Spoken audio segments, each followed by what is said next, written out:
tardes amigos, bienvenidos a Mundo Holístico a través de www.planeta 2013 televisión por internet. Como todos los miércoles les estamos dando la bienvenida y agradeciendo que nos estén sintonizando. Pues el día de hoy es un día pues especial porque acabamos de celebrar o conmemorar, mejor dicho, el 2 de octubre, pues aquí en México y parece que también en varias partes del mundo se estuvieron llevando manifestaciones hace varios años, digamos casi 40 o más, ¿verdad? 47 años.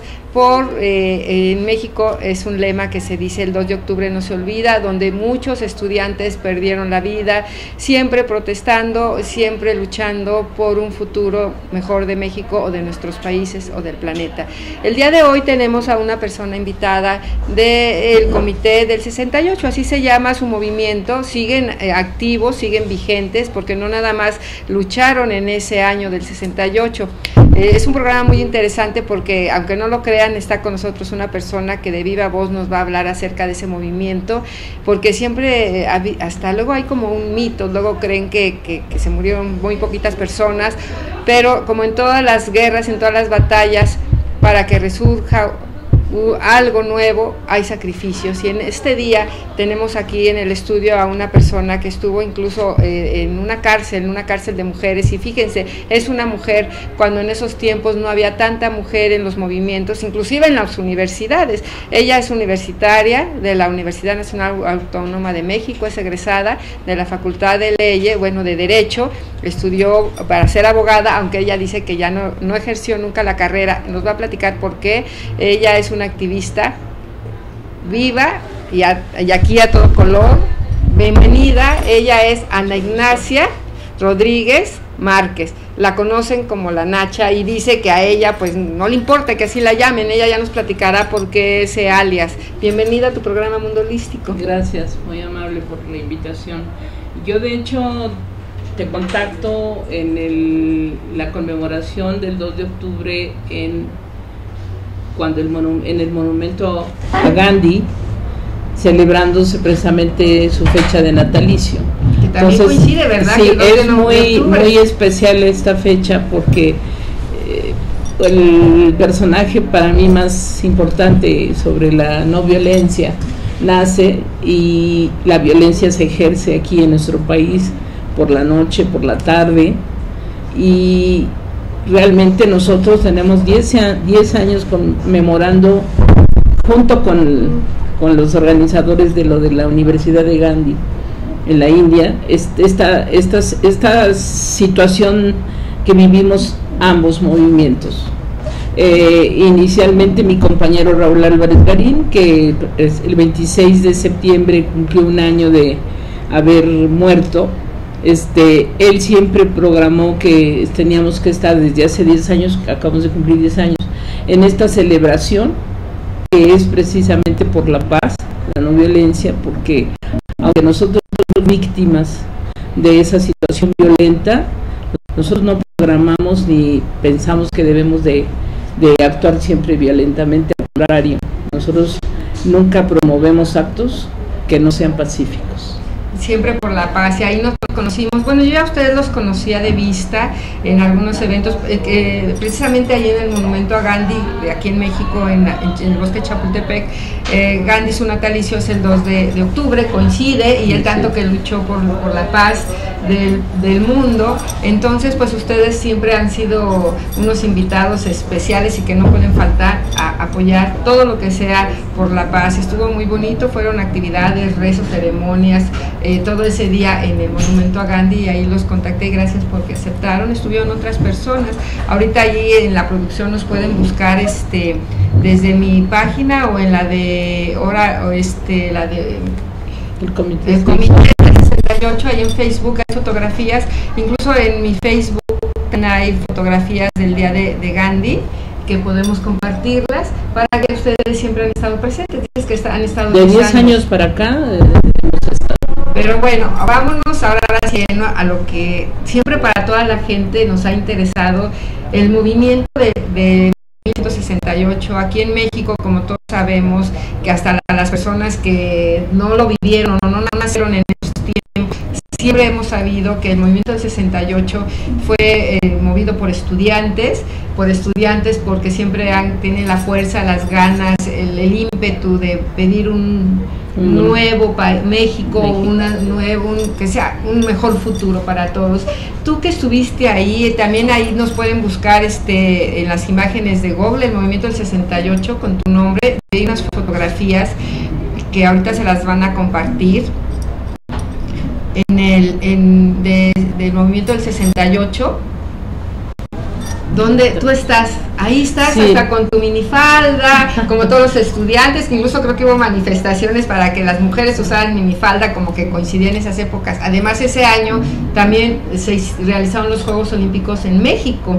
Sí, este movimiento se dio en el mundo entero, en diferentes partes, y bueno, nosotros no íbamos a ser la excepción. Nosotros pedíamos libertades democráticas.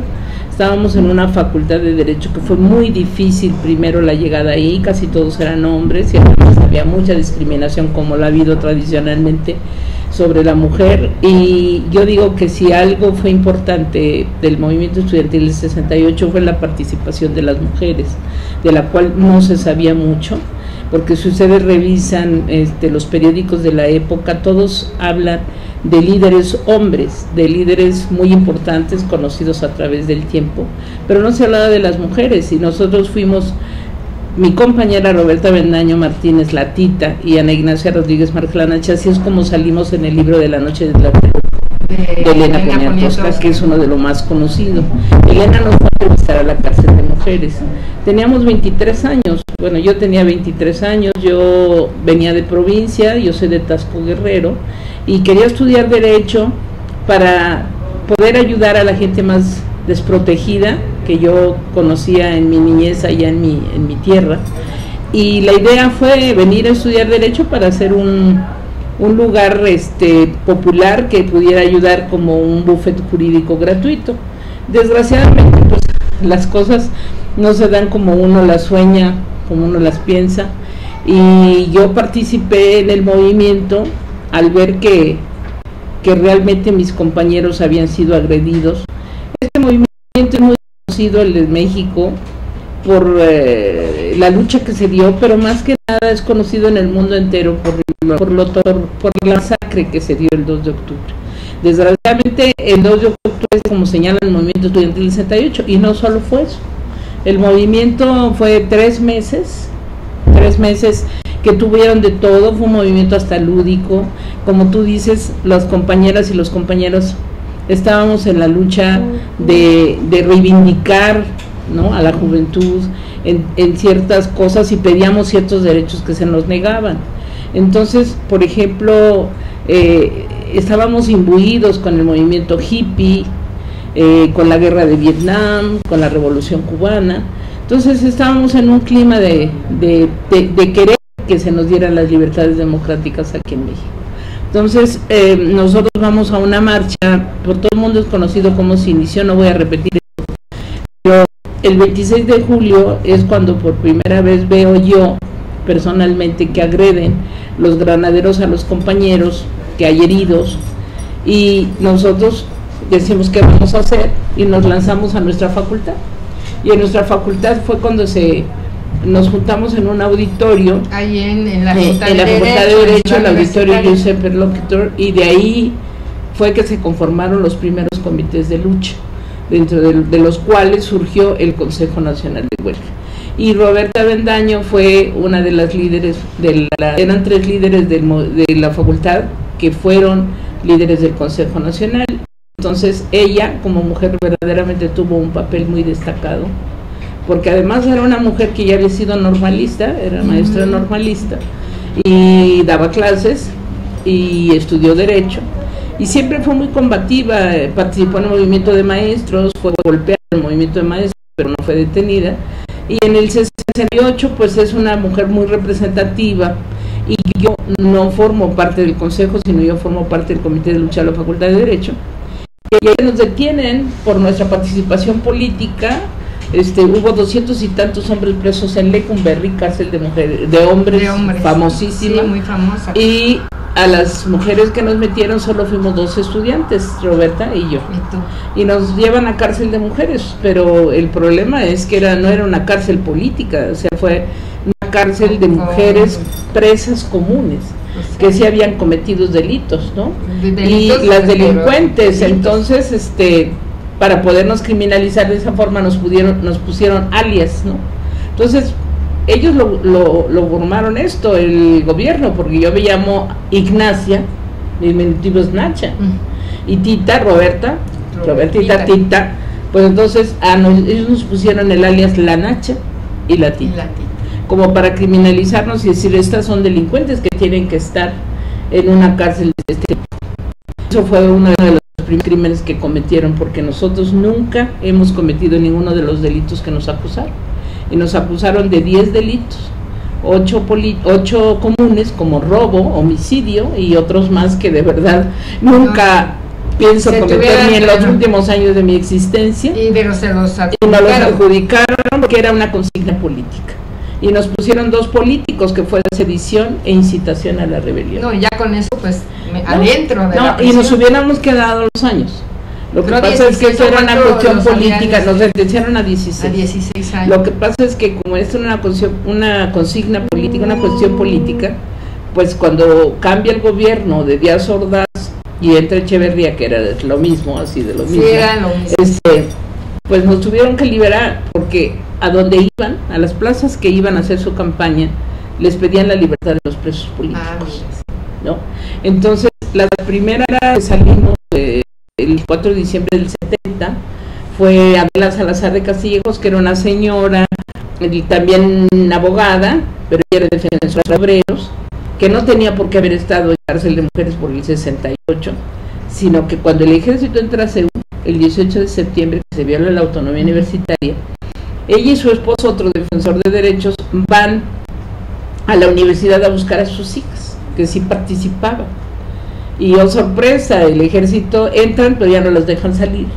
Las hijas no estaban ahí, se habían ido creo que a bailar a no sé dónde, pero ellos se quedan ahí.